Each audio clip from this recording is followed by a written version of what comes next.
This is a tutorial on how to install and use the Rankin Valley Union School District app.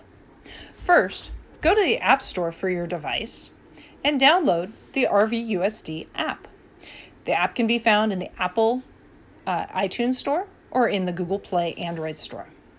Once you've installed the app, open the app and click on the school icon in the upper right corner. This will allow you to access the information for the school or program that you'd like to see. Then click on the menu bar on the left side to see all of the pages that belong to that school. Of special note, go down to the bottom part where it says Settings and make sure that you have set your default school to the school that you would like to receive notifications for. Make sure that you've also turned on notifications. These will be push notifications from the app.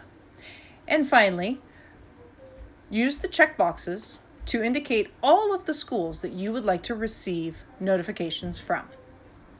Saving the changes will make sure that you have the most up-to-date notifications.